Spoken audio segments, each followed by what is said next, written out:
Alamin muna natin yung pulso ng mga taga Zamboanga Peninsula sa antas ngayon ng kriminalidad sa bansa.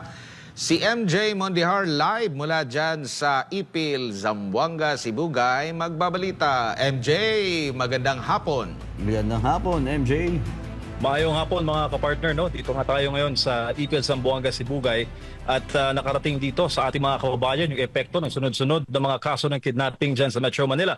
Partikular na yung insidente ng pinaslang na Chinese businessman na si Anson Ke kasama yung kanyang driver. Batay sa report, ilang ulit pala ito nagbayad ng ransom. Pero kahit nagbayad at sinasabi nga abot daw sa 100 million pesos yung binayad na ransom sa mga unidentified suspects, ay pinatay pa rin si Ke at ang kanyang driver.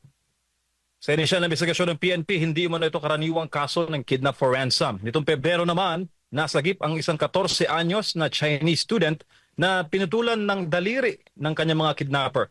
Pinatay rin ang driver ng bata nang hindi pa nakikilalang mga salarin. Para kay Aling Berna na taga dito sa Zamboanga, Sibugay, hindi naligtas ang Pilipinas ngayon sa ilalim ng administrasyon ni Pangulong Marcos Jr. Naramdaman ko yung takot kasi sa time ni formerly President Duterte, mas secure tayo. Iba sa panahon ngayon, sa panahon ni Marcos. Kasi laganap na yung mga krimen at saka yung mga adik. So kahit ang mga kabataan natin hindi secure.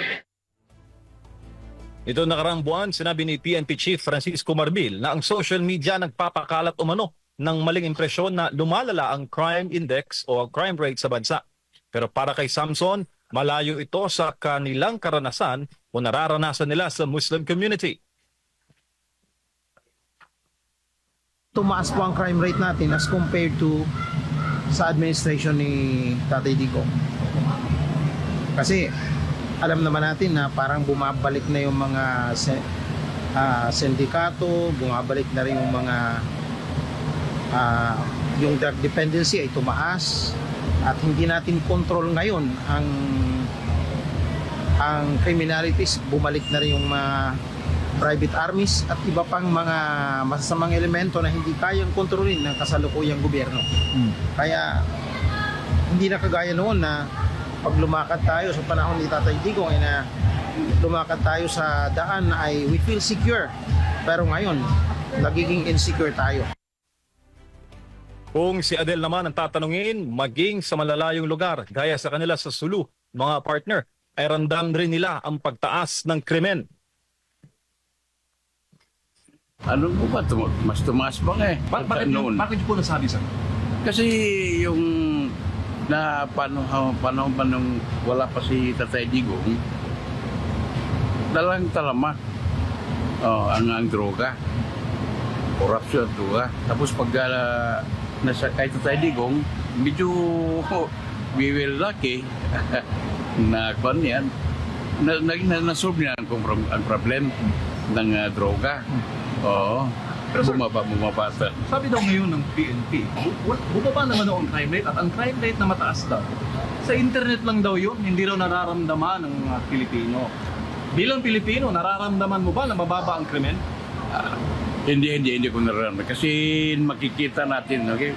Mismo sa probinsya namin, sa Sulu. Mga partner, ang karaniwang mga naitatalang krimen batay sa datos dito, no, sa Zamboanga Peninsula as a whole, ang mga krimen dito ay karaniwan mga robbery at physical injury. At sa datos naman ng Numbio, nito lamang nakaraang buwan, March, dito sa Zamboanga Peninsula, partikular na sa Zamboanga City, abay tumaas pala no, yung antas ng kriminalidad sa 61.37%. Mga pangunahing pangamba dito ng mga kababayan ay yung mga insidente ng pagnanakaw, paggamit ng illegal na droga at ang katiwalian. Ang Numbio ay isang platform, no, na nagkukumpara sa living costs at quality of life in different locations sa buong mundo. So yun yung kasalukuyan ngayon na pulso ng ating mga kababayan dito sa Zamboanga Peninsula. Sa panayam naman natin sa mga tumatakbong senador sa ilalim ng Duterte Senate slate, nagpahayag sila ng pangamba at pagkundi na nga, no, dito sa nakikita na lang in action ng Marcos Jr. government sa nagpapatuloy ngayon ng mga insidente ng kidnap for ransom at pagbabalik ng mga illegal na droga maging sa kalsada, mga kababayan o mga partner, na ipinapaabot daw ayon sa mga kandidato ng mga residente sa tuwing sila ay umiikot at nangangampanya sa iba't ibang bahagi ng bansa. Ngayon ay magkakaroon, maya-maya ay magkakaroon ng grand rally dito sa Zamboanga, Sibugay, sa Ipil, kung saan ang mga taga Zamboanga Peninsula ay magsasama-sama para nga ikampanya ang 10 na mga pambato ni former President Rodrigo Duterte para sa paparating na 2025 Senate polls, midterm elections, kung saan 12 na mga bagong senador ang ihahalal. Mga partners, Partner MJ, yung pagdating dyan, kasi for sure, nag-ikot pa yung iba sa ating mga kababayan, meron ding motorcade, kung di ako nagkakamali ngayong araw. Kamusta naman kung titingnan nyo yung reaksyon ng taong bayan dyan nang makita nila yung mga pambato ni FPRRD? Gaano ka-welcoming yung ating mga kababayan dyan sa area na yun? Kasi kung di ako nagkakamali, kabilang din ang ilang mga lugar dyan sa Zamboanga Peninsula sa mga nakiisa during sa pagkundina nila sa sinasabing nilang illegal na pag-aresto, pag-kidnap kay dating Pangulong Rodrigo Duterte papuntang ICC. Ganon din dun sa last birthday ng dating Pangulo. alam mo, partner Almar, magandang tanong niyan dahil noong araw mismo na nilipad si FPRD, inurasan ng mga kababayan natin dito yung kanyang paglipad papuntang The Hague. Sa kanilang pagkakaalala, 9:30 ng gabi raw inilipad ang Pangulo. 10:30 the same night, 9:30 nilipad, 10:30 the same night, agad silang nakapagsagawa ng pagkilos at pagkundina. Ang venue noon ay Zamboanga City. So, ganyan, katindi, no? Partners, ang kanilang pagkundina sa nakikita nila na inustisya na ginawa sa dating Pangulo Rodrigo Roa Duterte concerning na ang Zamboanga Peninsula ay bahagi ng Mindanao at isang Mindanaoan, si former President Digong. Sa pag-iikot naman ng Duterte Senate slate ngayong araw, nandito, number 1, ang team ni Pastor Apollo C. Kibuloy, kung saan siya kinatawan ni Attorney Israelito Torion, sina Attorney Vic Rodriguez, Congressman Nordante Marcoleta, Attorney J.V. Hinlo, Philip Salvador, at si Attorney Jimmy Bondoc, at ang kinatawan ni Senator Bongo.